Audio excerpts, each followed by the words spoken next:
Good evening, everyone. Welcome to Blacklogic. So it's getting utterly ridiculous. It's getting quite silly because President Trump announced a 90-day pause on implementing broad reciprocal tariffs, which is setting a universal rate of 10% during this period. He cited that people were getting yippy and a little bit afraid as reason for the pause. And the people he's referring to are most likely, would it be Republicans, Democrats, liberals, conservatives, independents, uh, people in the market, investors, businessmen, bankers, real estate brokers, you name it. Everyone from the different industries around the U.S. and around the world have been getting a bit afraid, thinking there's going to be a world recession.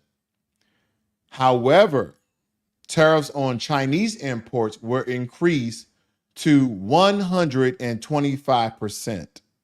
So originally the price, if I can recall correctly, was 34% on Chinese imports.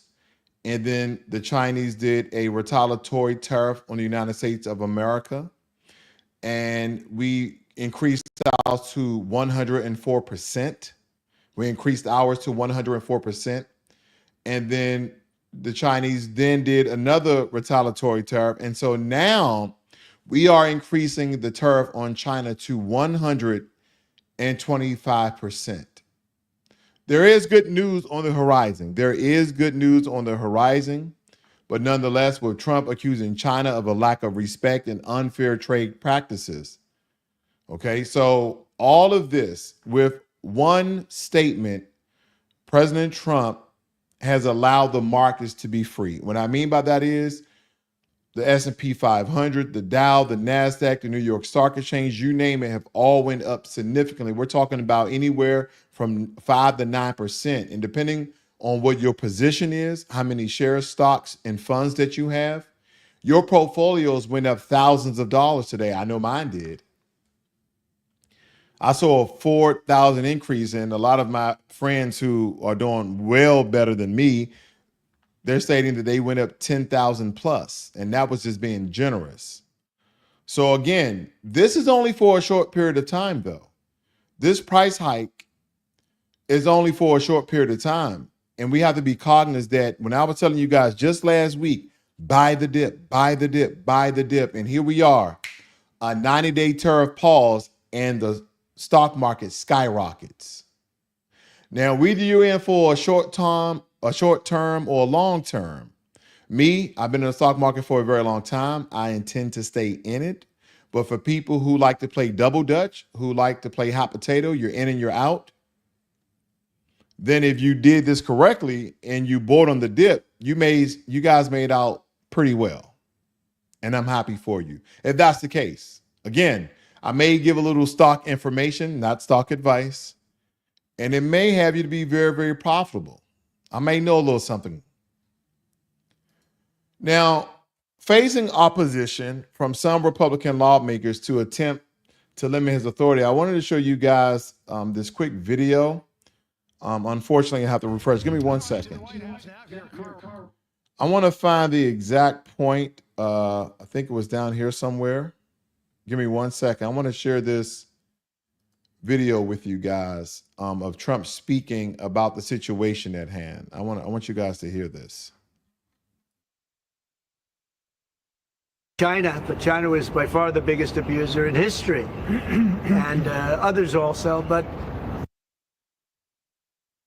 because we have a big job to do. No other president would have done what I did. No other president. I know the presidents, they wouldn't have done it. And it had to be done. What was happening to us on trade, not only with, if you look at it, not only with China, but China was by far the biggest abuser in history, and others also, but somebody had to do it. They had to stop because it was not sustainable. Last year, China made $1 trillion off trade with the United States. That's not right. And now I've reversed it. It's for a short period of time, but we made $2 billion. We're making now $2 billion a day. And somebody had to do it. Roger actually said it. Charles. All right. So basically, he said somebody had to do it, and it had to be him. No other prior president has ever attempted to do so. And again, a lot of people was calling his bluff, okay, unofficially calling his bluff. But again, he bluffed well enough. And he also talked about his negotiation skills, right? He asserted that Congress, right? He asserted that Congress lacks the skill to negotiate. They don't know how to negotiate. They're not businessmen. He emphasized his unique approach to trade negotiation. So he basically saying, hey, I know what I'm doing. You guys do not. Rebel Republican, you know, some guy that wants to grandstand, say, I think that Congress should take over negotiations. Let me tell you, you don't negotiate like I negotiate.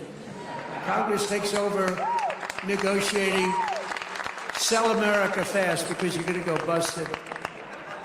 You know, I just saw today a couple of your congressmen said, I think we should get involved in the negotiation of the tariffs. Oh, that's what I need. I need some guy telling me how to negotiate. I tell you, the happiest people in the world would be China. They wouldn't be paying 104%. I tell you, they'd be paying no percent. We'd be paying them 104%.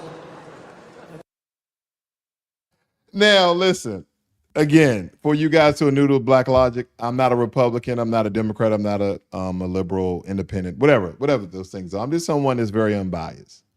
But Donald Trump reminds me of an old white guy that's talking trash at a bar. He's like, yeah, I saw one of the Congress people, and they were talking about that they should get involved in a negotiation. I'm like, get involved in a negotiation? They don't know how to negotiate. They don't know how to negotiate like I know how to negotiate. It's like he's just having a bar talk, right? And again, a lot of Americans love this. They love just how down to earth he is. And I guess the other half of Americans who are not like trying to fight him and kill him and destroy Teslas, I don't know.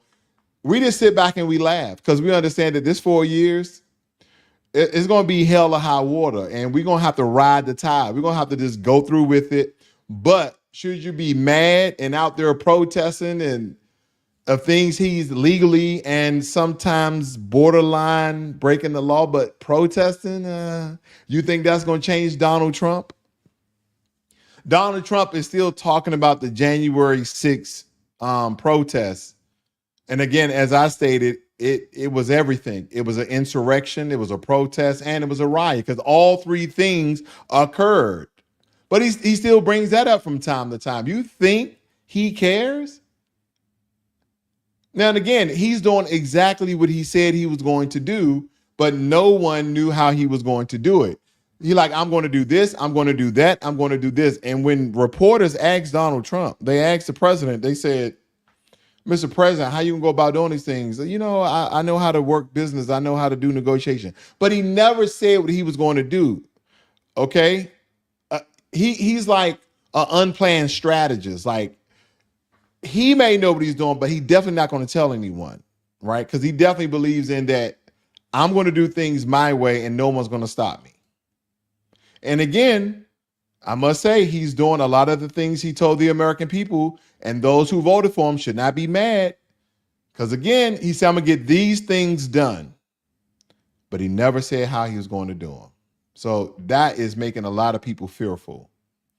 Now, federal judges in Texas and New York have temporarily barred the Trump administration from using the Aliens Enemy Act of 1798 to deport certain Venezuelan detainees. And the administration had invoked the act to expedite deportations without standard proceedings, a move challenged by civil rights attorneys. The American Civil Liberties Union is questioning the constitutionality of the act, noting that the U.S. is not at war with Venezuela. And that's one of the premises, that's one of the provisions that falls under that particular law, that particular act, that you have to be at war. And I think the counter here is what they've been stating for a very long time in the Trump administration, is that they're not at war with Venezuela, but they are at war with the Venezuelan gang, Trinidad. They're at war with the gang MS-13, or with the cartel MS-13 and some neighboring Mexican cartels. Like, we're at war with them. We're not at war with their state. So look for the Trump administration to try to counter this lawsuit against them, or try to stop this sanction of them not implementing the Alien Enemies Act of 1798. Look for them to definitely challenge this in court, and they may have legal grounds to do so. Because again, does the law state that it must be a country, or does the law state that it must be an entity or a body? Those are totally different than a country or a state. So those are some of the things that I'm looking at in this story, and I will ensure to keep you guys updated. If you're new to Blacklogic, please hit the subscribe button as well as the notification bell so you are notified every time I release a video or go live. Thank you for joining me here this evening. Now, in response to the U.S. tariffs on steel and aluminum, the European Union approved retaliatory tariffs on $23 billion worth of U.S. goods. And these tariffs will implement in stages starting on April 15th. So basically next week, I think that's Tuesday of next week, with additional phases on May 15th and December 1. They're kind of trickling out their retaliatory tariffs. And the EU described the U.S. tariffs as unjustified and damaging. And they're now emphasizing a preference for a negotiating settlement. And here's one of the things that may be a strategy of the Trump administration. Because Europeans are Europeans, and of course they're absurd. This is absurd that he's putting these tariffs on us. How dare he? We will do retaliating tariffs. However, right? They may keep their tariffs in place just out of spite of the Trump administration. And I bet you my last dollar that the Trump administration is banking on them doing that. Now, I'm not saying that they are going to do that. They may back off. But if they don't, I promise you it's going to something be very immediate. Either that day or the next day, the Trump administration is going to come out with some sort of like astronomical tariff or something they're not going to do for the EU nations. It's going to be something astronomical. I can assure you. The way that I see how this administration is negotiating, it's almost like a war strategy. They're doing so many misdirections, right? Who would have known that after imposing the tariffs on all these countries, 90% on Vietnam and 46% on Cambodia, 10% on Brazil, and I'm just kind of throwing out some ones I can recall, 40%, 32% on the EU nations, et cetera, et cetera, et cetera. Whoever knew that he was going to come out a couple of days later and be like, hey, I'm going to pause the tariffs for 90 days because people are crying about it. People are yipping about it. Like, the tariffs are hurting my business. And he made fun of it on national TV. I just wonder why. I'm just very intrigued of the psyche of our president. Not saying that he's insane or crazy, but just the stratatory, the stratatory methods in the way he's going about negotiating on his American First agenda. That, again, people were saying how he made these promises as he was going to come into office and people were going to make all this money. And the only thing people have been doing is losing money. Then boom, he do these tariffs and then the stock market shoot up once he calls on a 90-day pause. Is it luck? Or is he somehow more intelligent than what he puts off or what some of you or some of us think of? I'm just asking questions because I do not know. Now, a top Pentagon official stated that the U.S. military lacks the authority to conduct drone strikes against drug cartels in Mexico.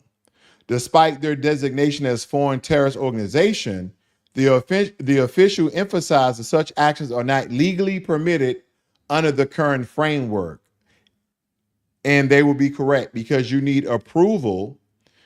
Okay, you need the approval of the Mexican government to fly into their area, to fly in their airspace in order to conduct these reconnaissance missions or these kill and attack missions. You need approval from the Mexican government. Because again, we are allies with Mexico. Mexico makes a lot of our car parts and our cars, things in agriculture, produce, all of the things we get from Mexico, milk, eggs. So again, I think we need to play nice with our neighbors Even though, don't get me wrong, even though our neighbors have not been playing nice with us. And see, that's what I think a lot of the conversation I get in when I'm out and about and I have these conversations on politics, and they're like, well, why would we be nice with Mexico? And Mexico was allowing all these illegal immigrants inside the country, and they knew. Okay, that's illegal immigration. We're talking about, well, that's conducted as a terrorist attack, and that could be considered war. You letting espionage and spies inside of our country. You knew about it and you did nothing to stop it. Well, the truth of the matter is Mexico has always had soldiers at the border to prevent people. But again, don't get me wrong. They knew the hot spots where a lot of illegal immigrants were crossing, and they didn't do too much to stop it. And then when these large caravans, 5,000 people, 10,000 people, started to come to America, they parted the Red Sea. They say, where's America? They said, that way. But do I look at it as a terrorist attack? That's a stretch. That's a stretch. Because you can flood a country, you can actually attack a country in a very unorthodox way. And what I mean by that is, instead of bombing them or trying to release some sort of biological agent or anything like that, put troops on the ground, no. Just overpopulate their country where they can barely move. Think about that. Overpopulate their country, increase their homelessness, and by increasing their population, they don't have the jobs anymore, the opportunities anymore, and all these people are legally in the country and no one has records of them. You're going to put strain on their welfare systems. So what happens? You're going to first economically collapse the country. Am I saying Mexico is doing this or was trying to do that? No. I'm just thinking outside the box. I don't think every time someone thinks of warfare, they think about it in a couple of ways, right? They think about it militarily, troops on the ground, bombs being dropped from the sky. Some of them may even think about the sociality of warfare, the propaganda, and the psychological effect that people may have. So again, there's many tools in the military strategist toolbox, so to speak. But I don't think again, I digress. What I mean is most people will not think about just overpopulating a country with people who are illegally in that country. And when you have this mass amount of people illegally in the country, that a portion of them are gang members and cartel members, and they are funneling and tunneling drugs and guns inside of our country, making America even more dangerous than what it already is in certain areas. Again, it is something I thought of that I wanted to share with you guys. Maybe you have some insight, leave it in the comments or in the chat there. Now, President Trump claimed that tariffs are generating nearly $2 billion per day, as you saw in the broadcast that I showed you guys. The U.S., however, the U.S. Treasury data indicates daily customs and excise tax revenues average around $200 million. Analysts suggest that even with widespread tariffs, reaching $2 billion daily is improbable, basically saying that the president is stretching the number by a long shot. Also, as tariffs typically de-incentivize imports are ultimately paid by the U.S. customers. So again, what they're implying is that the president is stating that, yeah, we're making $2 billion a day on tariffs. We raise the tariffs. And they say, well, no, according to the U.S. Treasury, it looks around $200 million a day. And then when we double down on the research, the people from all these other countries with imports to America are not paying it. The American citizens are. So American citizens are paying the tariffs of other countries to pay our government. Thus, America is richer, but the American people aren't. High interest rates, unemployment, homelessness. I don't know. Stock market, totally volatile at the moment, even though it's done well. It just has me raise the question. But with that being said, I want to leave you guys with something very quick. This is a very quick video here. You guys can tell it says at a vegan protest. Look at this very quickly.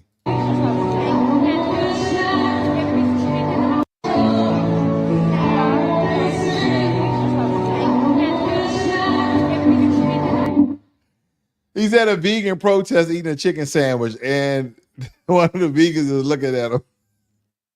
I got one more small clip for you. And it says, bro eating a chicken sandwich during a vegan protest. And this states, every time I'm home alone, the house start acting funny. Listen to this. Get this prepped here.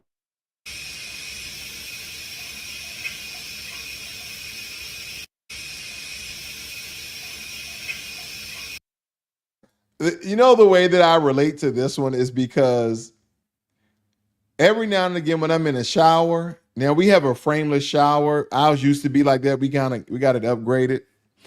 But I used to hear something. I'd be looking out the shower. Now I don't have my gun in the shower. But I'll look out the shower like, is my wife here? Maybe you guys can relate to that. I know I did. But nonetheless, thank you guys for joining me here this evening. You guys have a great and wonderful evening. This is Blacklogic.